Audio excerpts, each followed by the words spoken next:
ሰላምና ጤና በያላችሁበት ይድረሳችሁ ውድና የተከበራችሁ ቤተሰቦቻችን እንደምን አላችሁልን? ከሁለተኛው የዩቲዩብ ቻናላችን አዲስ ስፖርት ልዩ የተለያዩ የዝውውር ጉዳዮችን የምናካፍልበት የዛሬውን የምሳ ሰዓት ፕሮግራማችንን እነሆ በሰዓታችን ይዘን ተገናኘን። ስለምታደምጡን ስለምትከታተሉን ቆይታችሁ በሙሉ ከኛ ጋርም ስለሆነ እጅጉን ከልብ አድርገን ነው የምናመሰግነው። በዛሬ ፕሮግራማችን የተለያዩ የዝውውር ጉዳዮችን ወደ እናንተ እያደረስን ቆይታን እናደርጋለን። ከነዚህ መካከል ትልልቆቹን የአውሮፓ ክለቦች የተመለከቱ እነ ማንቸስተር ዩናይትድ፣ እነ አርሰናል፣ እነ ቼልሲ፣ እነ ሊቨርፑል ሌሎችም የአውሮፓ ታላላቅ ክለቦችን የተመለከቱ የዝውውር ጉዳዮችን እያነሳን ቆይታን የምናደርግ ነው የሚሆነው። ከኛ ጋር ስላላችሁ እጅግ ከልብ አድርገን ነው የምናመሰግነው። ቪዲዮአችንን ላይክ፣ ቻናላችንን ሰብስክራይብ እያደረጋችሁ ቆይታችሁን ከኛ ጋር አድርጉ። ከመሸጋገሪያ በኋላ መልሰን በድጋሚ እንገናኛለን። ወደ ዝውውር ፕሮግራሞቻችንም በቀጥታ የምናመራ ነው የሚሆነው። እስከ ፕሮግራማችን ፍጻሜ ግን ከኛ ጋር እንድትቆዩ በአክብሮት ጋበዝኳችሁ።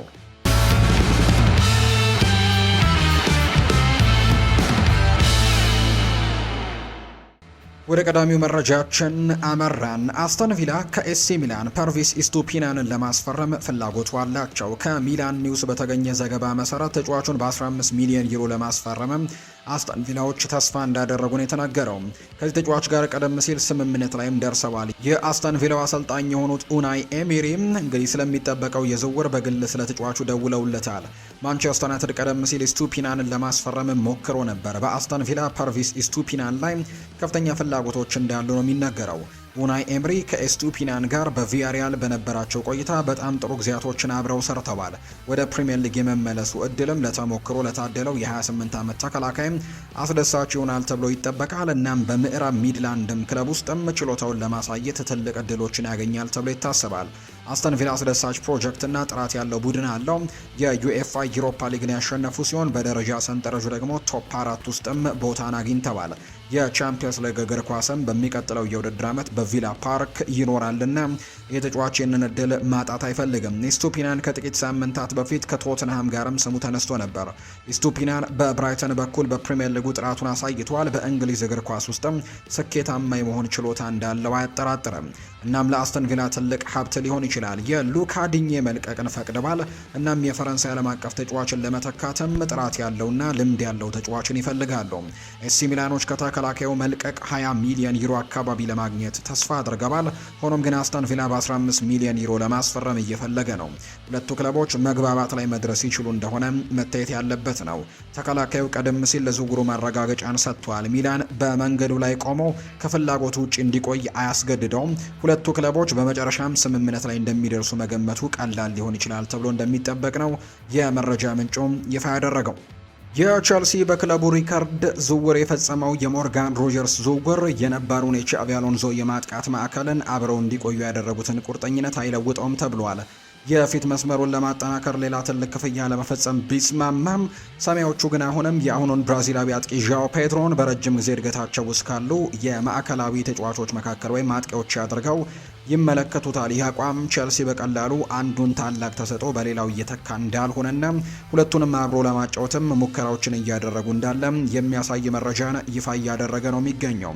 ሞርጋን ሮጀርስ በዋነኝነት ከኮል ፓልመር ጋር በግራ በኩል ይሰለፋል ተብሎ ይጠበቃል። ዣኦ ፔድሮ ግን ማዕከላዊነቱን ይቀጥላል ወይም የ9 ቁጥር ተጫዋች ሆኖ እንደሚቀጥል ነው። በአጥቂ በኩልና በ10 ቁጥር ቦታዎች መካከልም መንቀሳቀስ ይችላል ተብሎ እንደሚጠበቅ ነው ዘገባው ይፋ ያደረገው። በዚህ ምክንያት ቻቪ አሎንዞ በጨዋታ ወቅቶች ሚናዎችን ለመለዋወጥ የሚያስችሉ በርካታ ተጫዋቾችን የያዘ ጥሩ ደግሞ የማጥቃት መስመርን መገንባት ይችላል ተብሎ ይታሰባል። ቼልሲ ፔድሮን የመልቀቅ ምንም አይነት ሀሳብም የለውም።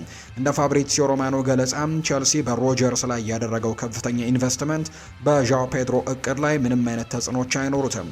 የ24 ዓመቱ ወጣት የስታንፈርድ ብሪጅ ፕሮጀክት ወሳኝ አካል ተደርጎ ስለሚወሰድ ክለቡ ከባርሴሎና ከ100 ሚሊዮን ዩሮ በላይ የሆነ ጥያቄ እንኳን ውድቅ ማድረጋቸው የሚታወስ ነው።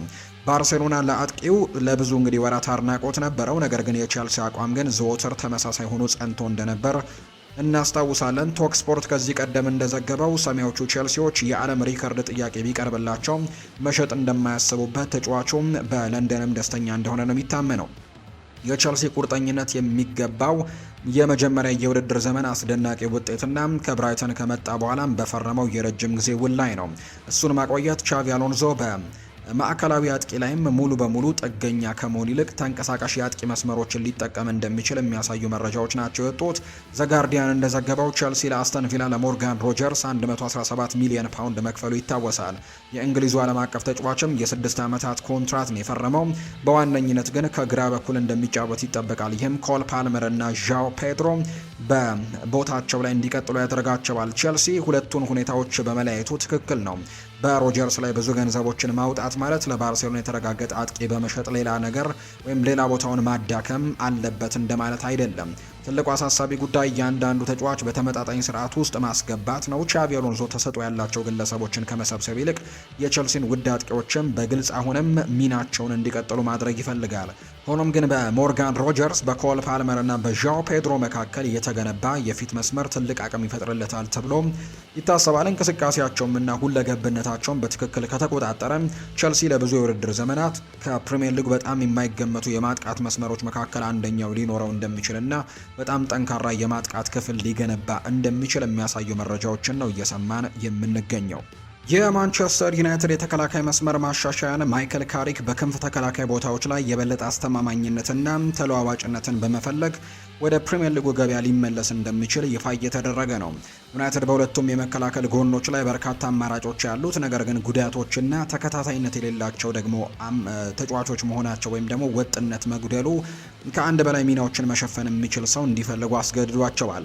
የፕሪሚየር ሊጉ ተጫዋችን ኢላማ ከማድረግ ውጪም ከውጪ ደግሞ የሚደረግ ፊርማ ጋር ተያይዞ የሚመጣውን ስጋትንም ይቀንሳል ተብሎ ይታሰባል። አሁን ላይ በእንግሊዝ እግር ኳስ ፍላጎቶች አስቀድሞ እየተረዱ ይገኛሉና በቀኝ ተከላካይና በግራ ተከላካይነት ውስጥ ማገልገል የሚችል አንድ የኖቲንግሃም ፎረስት ተጫዋችን እየተመለከቱ ይገኛሉ። ማንቸስተር ዩናይትዶች ይህንን ሁለገብ የኖቲንግሃም ፎረስት ተከላካይን ለማዘዋወርም ትልቅ ፍላጎት እንዳላቸው ነው እየተነገረ የሚገኘው። እንደ ፉትቦል ኢንሳይደር ማንቸስተር ዩናይትድ የኖቲንግሃም ፎረስቱን የክንፍ መስመር ተከላካይ የሆነውን ኔኮ ዊሊያምስን ለማዘዋወር እየተንቀሳቀሰ ነው።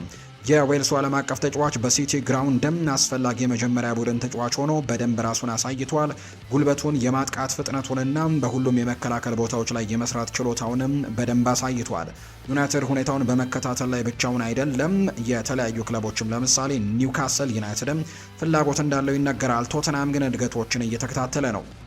እጅግ ተመሳሳይ ዘገባዎች እንደሚያመለክቱትም ወደ ኦልድ ትራፎርድ መዘዋወር ለኒኮ ዊሊያምስም ይገኛል እንደሚለው ምንም እንኳን በተለያዩ ቦታዎች ላይ መጫወት እንደሚችል ቢታወቅም ማንቸስተር ዩናይትድን መቀላቀል ግን ለሱ በጣም ጥሩ ተመራጩ ዝውውር ሊሆንለት ይችላል። በተጫዋቹም በኩል ሊኖር የሚችል ፍላጎት ድርድሩ ሲጀመርም ዩናይትድን ሊረዳው ይችላል። ነገር ግን ኖቲንግሃም ፎረስት ስምምነቱን ቀላል ያደርገዋል ተብሎ አይታሰብም።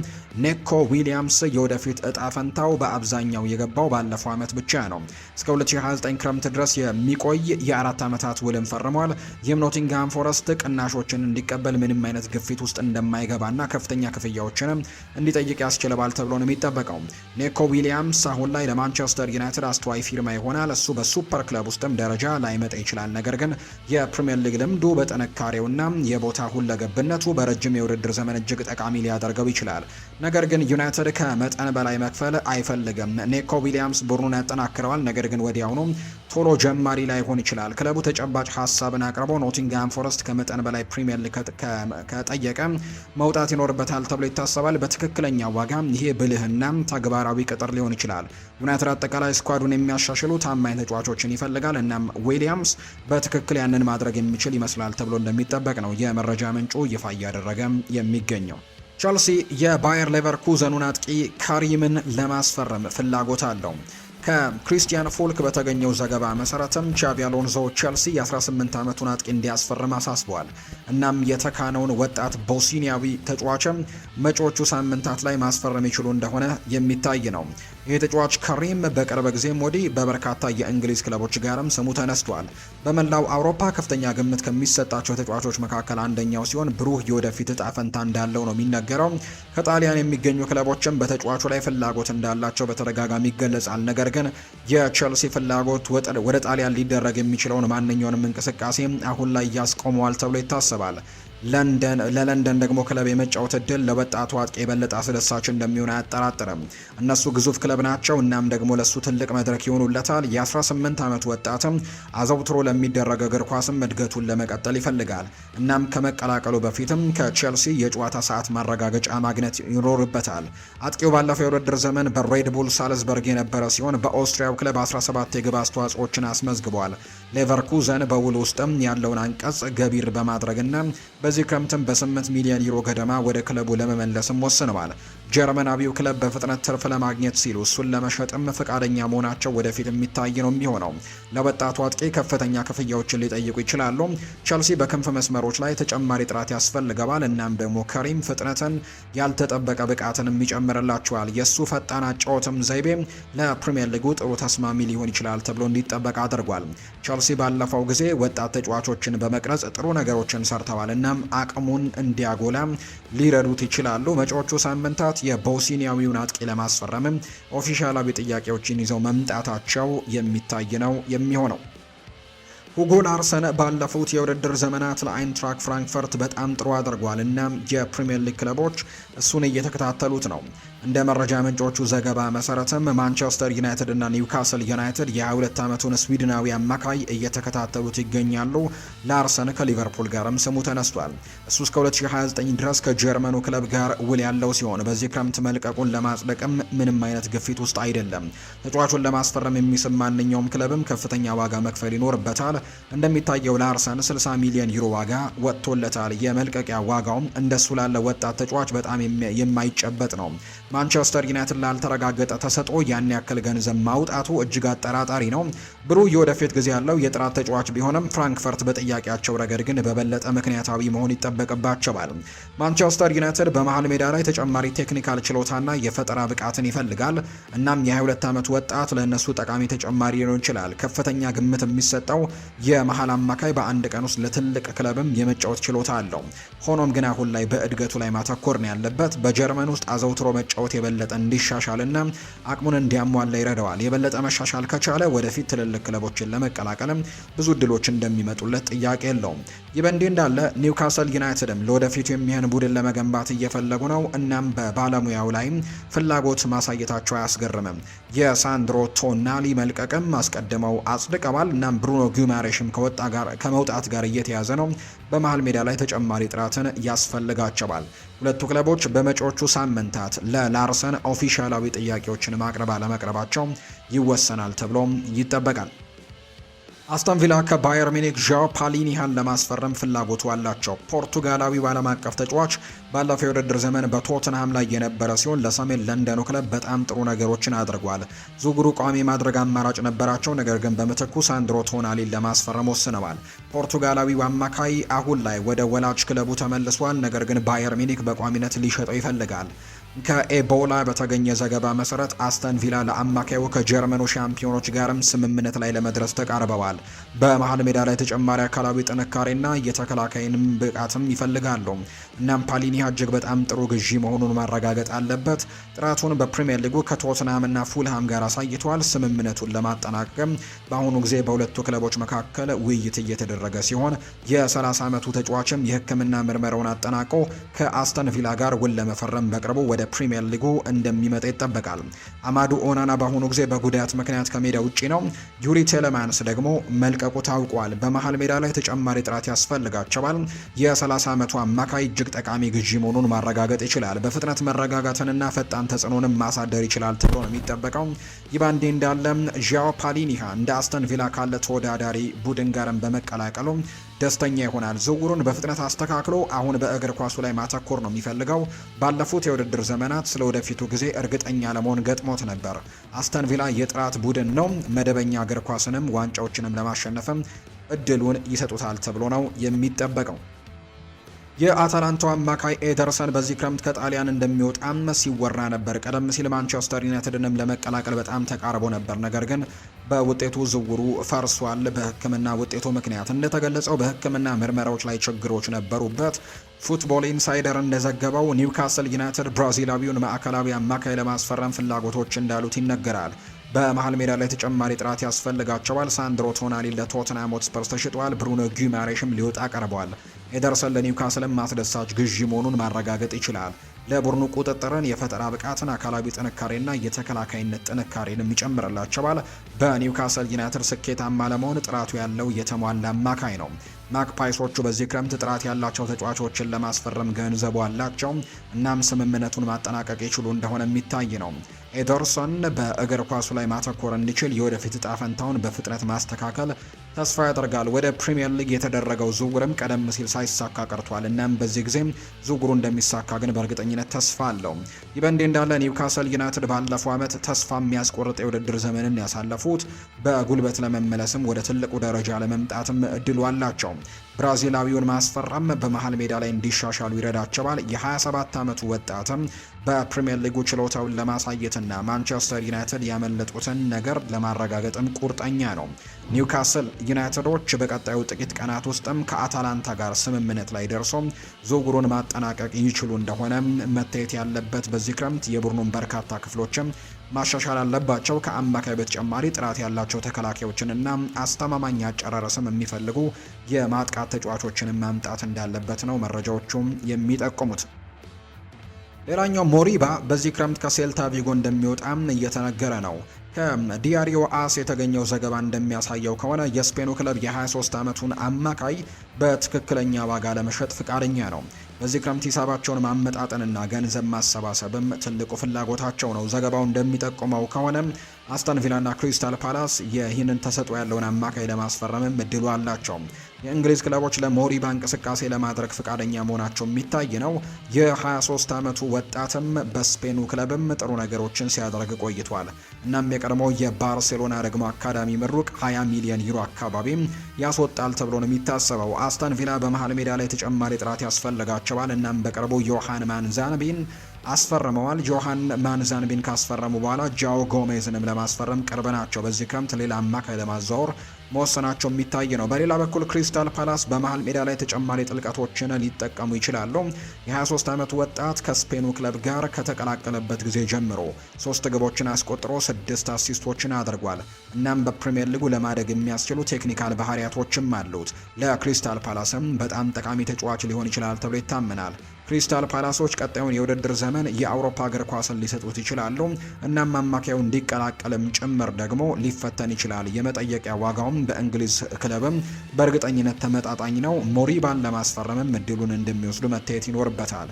እሱ አሁንም ብሩህ የወደፊት ጊዜ ያለው ወጣት ተጫዋች ነው። በትክክለኛ መመሪያ ደግሞ ለክሪስታል ፓላሶች ቁልፍ ሀብት ሆኖ ሊያድግ እንደሚችል የሚጠቁሙ መረጃዎች ያለው። ሞሪባ ከዚህ ቀደም ከክሪስታል ፓላስ ጋርም ስሙ ተያይዞ እንደነበር የምናስታውሰው ጉዳይ ነው። ዌስትሃም ዩናይትድ አሁን ላይ ዲናን ላውለርን ለማስፈረም የተከላካይ መስመራቸውን ለማሻሻልም እየፈለጉ ነው። በዌስትሃም ዌይ በኩል በተገኘ ዘገባ መሰረት ሀመርሶቹ የ20 ዓመቱን ማዕከላዊ ተከላካይ ለማዘዋወር ከካርዲፍ ሲቲ ጋር በአሁኑ ጊዜ ውይይት እያደረጉ ነው። በእንግሊዝ ከፍተኛ ግምት የሚሰጠው ሲሆን ባለፈው የውድድር ዘመን የካርዲፍ ወደ ፕሪሚየር ሊግ ማደግ ዘመቻ ላይ ትልቅ ሚናን ተጫውቷል። ከተከላካይ ጥራቱ በተጨማሪ 2 ግቦችንና 2 አሲስቶችንም አበርክቷል። ዌስትሃም ዩናይትድ ወደ ቻምፒየንስ ሊግ ወደ ሻምፒየንሺፕ ወርዷል። እናም ደግሞ በትልቁ ለመመለስም ይጓጓሉ። ቀጣዩ የውድድር ዘመንን ለማስተዋወቅም መታገል ከፈለጉም በተከላካይ መስመራቸው ላይ ማሻሻል ይኖርባቸዋል። ጥራት ያለው ተከላካይን ማስፈረም ቅድሚያ ሊሰጠው የሚገባ ጉዳይ ነው። የ20 ዓመቱ ወጣት ለቀጣይ ብሩህ ጊዜ ትልቅ ተሰጥኦ ያለው ሲሆን በዌስትሃም ዩናይትድ ቁልፍ ተጫዋች ሆኖ ሊያድግም ይችላል። በ20 ዓመቱ እሱ እንግዲህ ለዌልስም ዓለም አቀፍ ተጫዋች ነው። እንደ ዌስትሃም ዩናይትድ ያለ ትልቅ ክለብን መቀላቀልም ችሎታውን በቀጣይነት ለማሳየት ሰፊ መድረክን ይሰጠዋል ተብሎ ይታሰባል።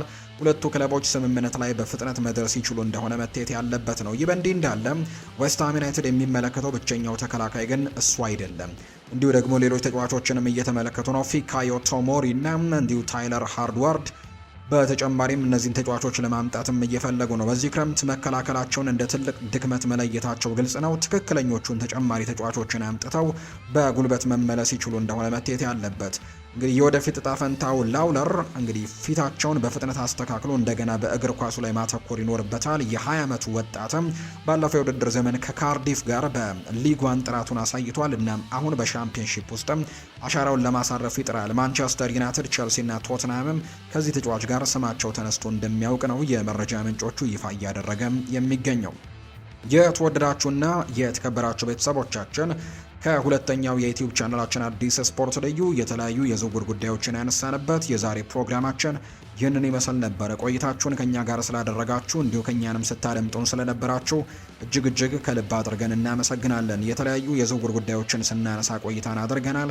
እናንተም ሀሳብ አስተያየቶቻችሁን ለእኛ ስትሰጡን ስለነበራችሁ ከልብ አድርገ ያመሰገንኩኝ። በቀጣይ ፕሮግራሞቻችን ሌሎች የዝውውር ጉዳዮችን፣ ሌሎች አዳዲስ መረጃዎችን ይዘን በድጋሚ እንገናኛለን። ሁለተኛው ቻናላችንን አዲስ ስፖርት ልዩን ያልተቀላቀላችሁ ቻናላችንን እየተቀላቀላችሁ ሰብስክራይብ እንድታደርጉ በአክብሮት ጋብዛለሁ። መልካም ጊዜ፣ መልካም ቀን ይሁንላችሁ።